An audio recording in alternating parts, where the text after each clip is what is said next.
Jaringan Gus Durian adalah arena sinergi bagi para Gus Durian di ruang kultural dan non-politik praktis. Di dalam jaringan Gus Durian tergabung individu, komunitas atau forum lokal, dan organisasi yang merasa terinspirasi oleh teladan nilai, pemikiran, dan perjuangan Gus Dur. Karena bersifat jejaring kerja, tidak diperlukan keanggotaan formal. Jaringan Gus Durian memfokuskan sinergi kerja non-politik praktis pada dimensi-dimensi yang telah ditekuni oleh Gus Dur, meliputi 4 dimensi besar, yaitu Islam dan keimanan, kultural, negara, dan kemanusiaan. Apa saja isu strategis yang ditangani oleh jaringan Gus Durian? Sebagaimana Gus Dur yang mendasarkan perjuangannya kepada nilai-nilai luhur, jaringan Gus Durian tidak membatasi isu yang dikelola. Sepanjang terkait dengan 9 nilai Gus Dur, saat ini jaringan Gus Durian berkonsentrasi pada isu-isu kebangsaan, pendidikan, dan ekonomi rakyat. Menginjak tahun 2013, beberapa isu strategis yang menjadi perhatian jaringan Gus Durian adalah NU dan pesantren, Islam Indonesia, intoleransi, kemiskinan dan pembangunan ekonomi, serta transisi demokrasi. Apa yang sudah dilakukan oleh jaringan Gus Durian?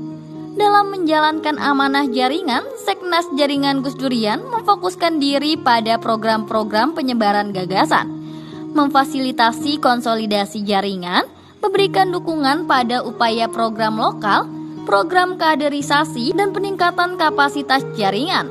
Selain itu, Seknas juga menjadi koordinator untuk program-program bersama lintas komunitas Gus Durian, serta menginisiasi kelas-kelas khusus terkait jaringan. Beberapa di antaranya kelas pemikiran Gus Dur, forum kajian dan diskusi, kampanye anti korupsi, pelatihan entrepreneurship, forum budaya, workshop sosial media, koperasi jaringan Gus Durian. Dalam hal ini, Gus Durian Semarang lebih memfokuskan diri kepada gerakan sosial sebagai arah gerak komunitas dengan melibatkan diri bersama jaringan yang ada di kota Semarang. Agar lebih tertata secara sistematis, Gus Durian Semarang hari ini membagi fokus dalam 3 divisi. Yang pertama, divisi kajian. Divisi ini mengagendakan turunan kajian setiap bulan sekali dengan bahasan tematik, isu-isu aktual, dan pengetahuan tentang kegusduran. Divisi yang kedua, gerakan sosial. Divisi ini sebagai follow up dari kajian bulanan sebagai pisau analisis untuk menanggapi isu-isu yang perlu disikapi, sehingga gerakan yang dilakukan tidak bertentangan dengan 9 nilai utama Gus Dur. Di antaranya adalah gerakan advokasi masyarakat Tambak Rejo, galang dana untuk bencana alam, kampanye anti korupsi, terlibat dalam gerakan reformasi di korupsi Semarang, terlibat dalam mendampingi proses pembangunan Gereja Baptis Indonesia Tlogosari yang sempat ada pergolakan. Divisi yang ketiga ada kaderisasi dan media. Divisi ini sebagai wadah untuk mengkader dan meregenerasi penggerakan Gus Durian. Kemudian media sebagai alat untuk bersosialisasi kepada halayak luas tentang agenda-agenda yang dijalankan Gus Durian Semarang. Selain itu, keberlangsungan komunitas Gus Durian Semarang dalam upayanya menghidupi komunitas terdapat beberapa agenda wirausaha. Di antaranya jualan kaos, tote bag, mug, dan jualan buku. Untuk mengkonsolidir kawan-kawan Gus Durian, komunitas Gus Durian Semarang dikoordinatori oleh Ahmad Sajidin.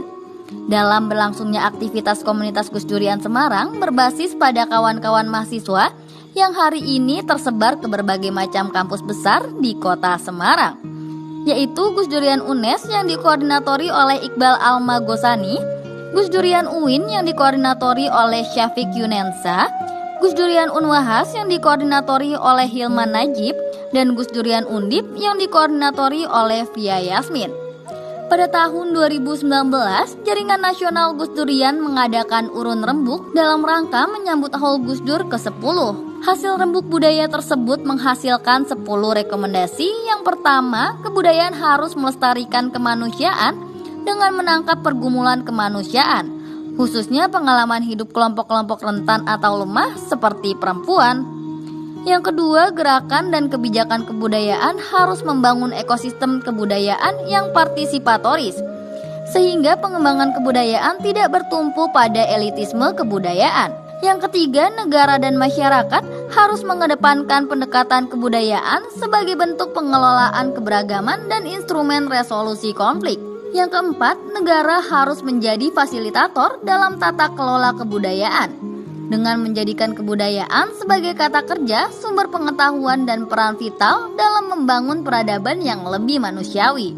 Yang kelima, paradigma pembangunan harus berdasarkan strategi kebudayaan nasional dan dijabarkan dalam kebijakan dan strategi anggaran serta diimplementasikan secara komprehensif sampai ke pemerintah daerah. Yang keenam, negara harus memberikan jaminan perlindungan berekspresi dan dukungan sumber daya untuk gerakan kebudayaan dalam bentuk akses, fasilitas, dan juga ruang.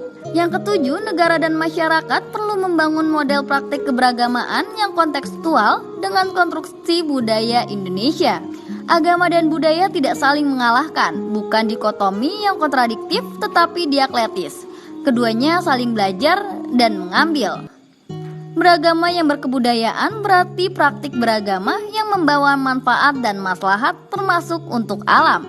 Yang kedelapan, sistem pendidikan harus mengembangkan potensi kemanusiaan agar tidak dikendalikan oleh teknologi, tetapi menguasainya melalui khasanah pengetahuan dan budaya. Yang kesembilan, kebudayaan perlu dioptimalkan sebagai cara menumbuhkan daya kritis terhadap kekuasaan untuk mengikis pragmatisme dan apatisme politik. Yang ke-10, negara perlu meninggalkan model ekonomi ekstraktif yang mengorbankan keberlanjutan ekologi dan mulai menggali potensi ekonomi yang berbasis pengetahuan tradisional dan kearifan lokal. Itulah gambaran singkat dari komunitas Gus Durian Semarang. Semoga Gus Durian Semarang dapat istiqomah meneruskan nilai-nilai perjuangan dan keteladanan Gus Dur.